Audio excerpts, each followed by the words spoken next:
after a marathon 2 days which saw the participation of 28 parties and more than 60 leaders.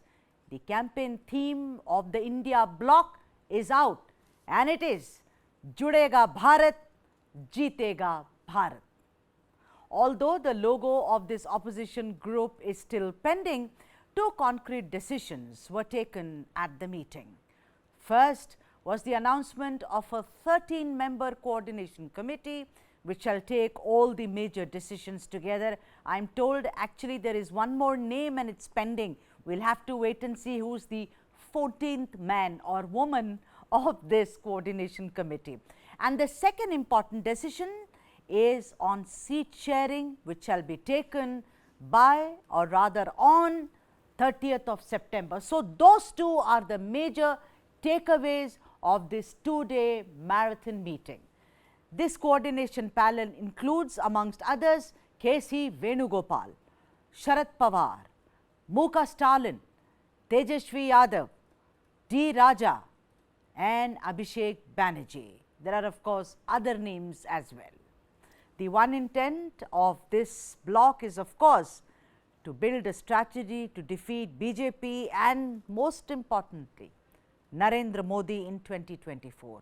A very warm welcome to all of you. When I was looking at this, when I used to be young, we had a famous phrase called Ayaram Gayaram, which is of course we all know that it's from a real incident where you saw people come and go, in politics. I saw today how a lot of sworn enemies today have become very thick friends. I mean, of course, an opposition is always extremely good when we speak about a vibrant democracy. Amitabh Tiwari, what is the one thing that really stands out for you when you look at this, confluence or this entire grouping called India? See, I would say that there are ideological differences and they have been not on the same boat a lot of times, as you've mentioned. Even some of the parties which are here have been earlier part of N.D.A. Right. Between 1999 to 2004.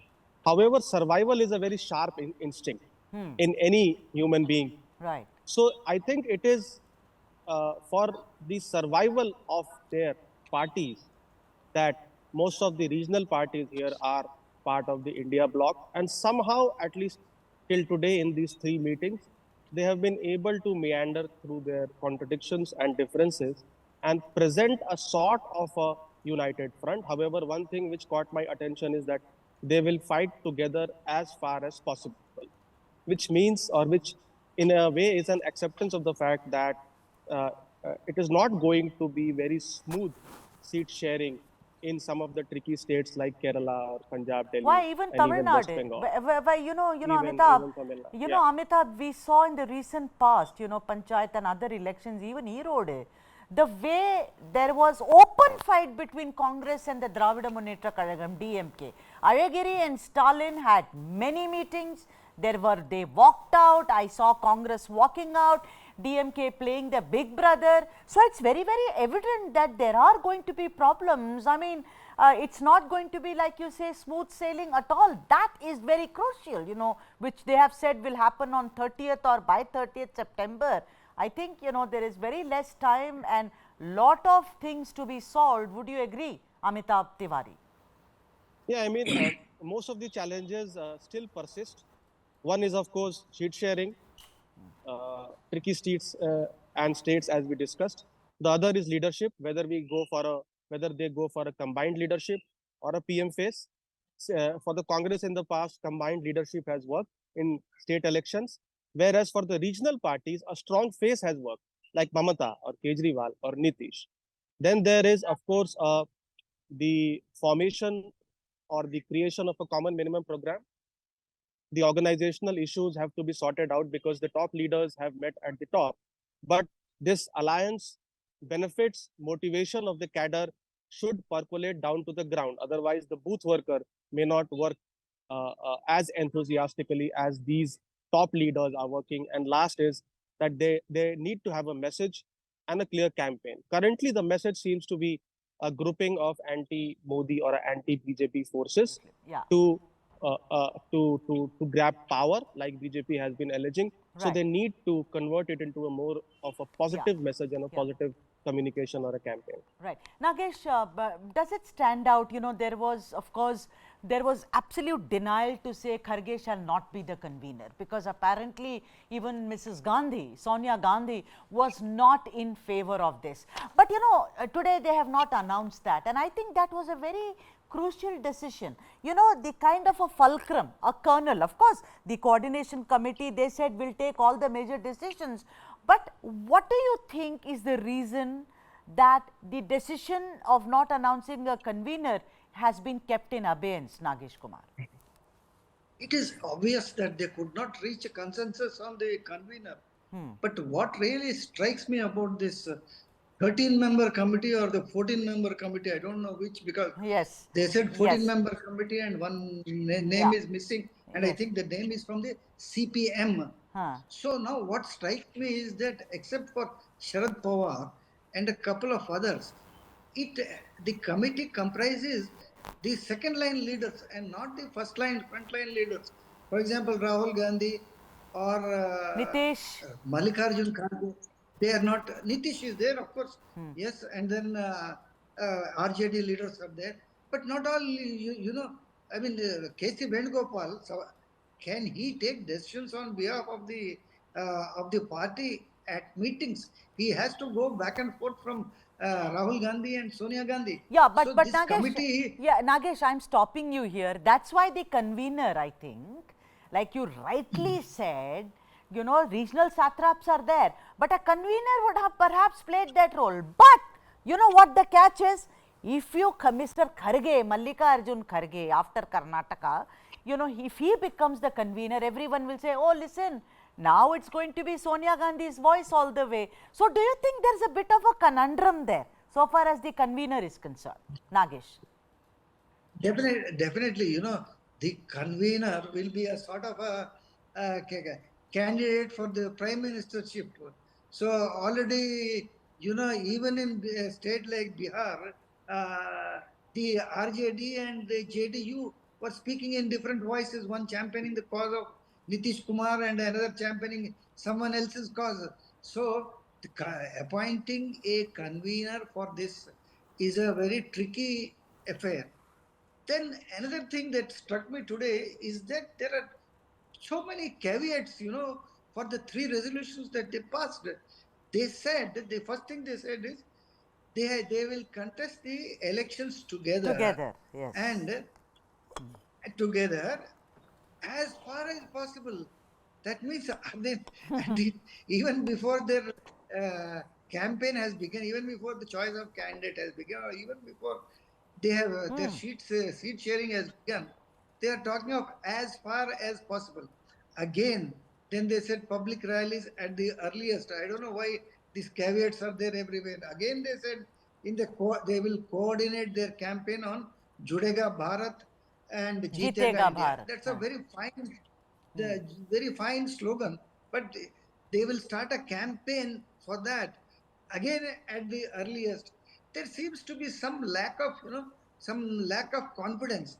That is one thing. Another thing today that struck me, I listened to all the speeches carefully today, and I don't know, instead of spelling out their own agenda of what they are going to do and what is it they will place before the people, all of them went in an all-out attack against the prime minister.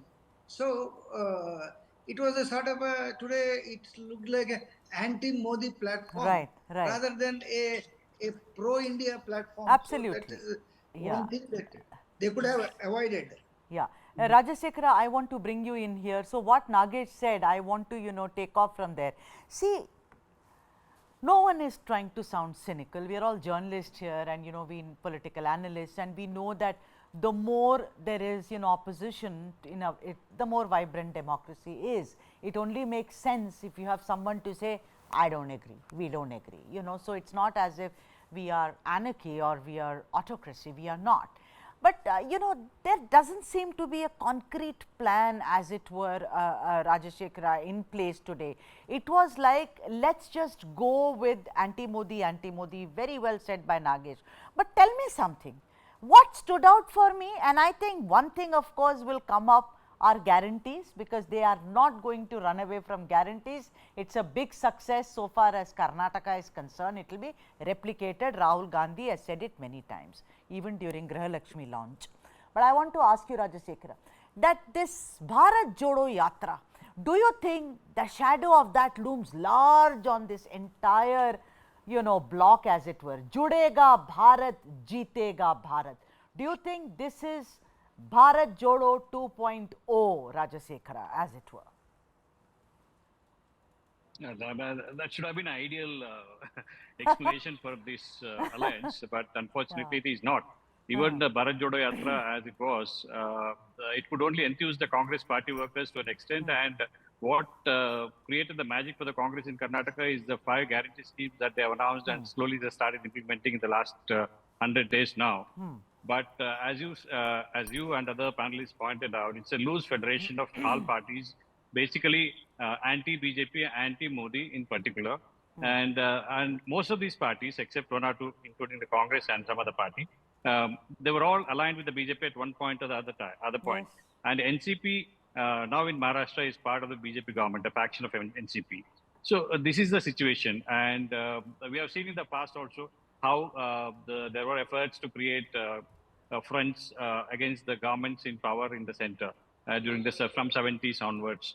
So this has been the case, and the BJP is in a position like what the Congress was in the 70s and 80s, early 80s and late 80s also.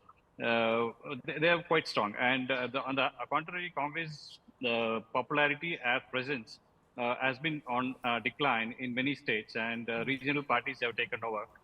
In South, except in Karnataka, they have no position to come to power in any of the states as of now. Maybe in Telangana, they are fighting back, but definitely not in the other states. So similarly, up in North, UP, Bihar, they are not in a position to contest and come to power on their own. So this is a situation, how they're going to have seat sharing, how they come arrive at a common consensus. These are things that I think it's not going to, I don't see this as a final alignment of parties. As the elections approach, there'll be a lot of realignments, and finally, I don't know how many will remain in India Federation as such. Right. I have my own doubts whether some of the... Yeah. Amitabh, you know what Rajashekara said. I want to, also talk about the numbers. After all, God lies in numbers, the details of the numbers. Do you think that what Rahul Gandhi said today, he said 60%, if 60% of us on the stage, we fight back, then there is nothing which will stop us. Briefly, just tell the viewers about, does the arithmetic even work? The magic of arithmetic? I mean, electoral politics is about arithmetic. Look at all of them, and then look at how Modi, the kind of goodwill that he has even today. Yesterday I was reading the papers.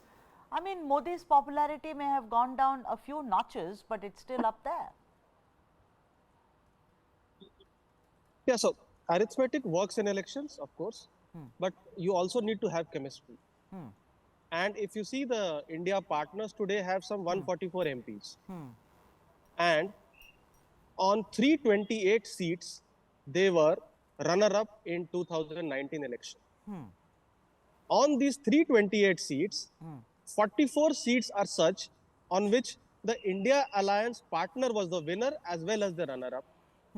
So these 44 seats could be tricky for any alliance to be formed, because both of them would now claim for these seats, correct? However, if the alliance goes on the principle or works on the principle of natural justice, which is the winner and the runner-up have the first claim on the seats. If most of the parties agree to this formula, then 80% of the seats, almost 428 seats, there should be no confusion, because that's pretty crystal clear. Then there are 3 states, Odisha, Telangana and Andhra. In these 3 states, can you tell me whether any party apart from Congress is the main contender or davedar of these seats? Anyways, most of these parties are not going to win, correct? It is largely regional parties like YSRCP, TRS, or yes. BRS, and Biju BJD. Janata Dal, which are not part of the alliance and are likely to win Right, there. So right. these 57 seats, whoever contests from India alliance is not much of a matter or a concern. So it becomes 90% of the seats actually, if they follow a natural justice principle, they could agree or have some consensus on the seats. Now you mentioned about the convener and Yes. the fact that no Yes. convener was announced. Yeah. So see, in NDA, the BJP occupied the prime ministerial chair, and the NDA convener position was with Sharad Yadav, Janata Dal United. See, again, by the principle of natural justice, the convener has to be from a party which has more number of seats. Otherwise, its acceptability will not be there. Now, if the Congress leads the alliance and is eyeing for the prime ministerial chair, Right. then the convener has to be somebody from either from Stalin or from Nitish Kumar or from Mamata, because these three have the largest number of seats Right. after Congress. But this could then increase the contradictions or tensions within the alliance. Absolutely. That's why probably a convener has not been announced. However, Right. as one of the panelists said, there has to be clear leadership. Without a clear leadership, That's what, what happens is that in the end, if you leave it to, we will decide after the elections, then what happens is that it portends instability or uncertainty in the mind of the voter, and we do not want to go back to the 1990s when every 2 years there is an election.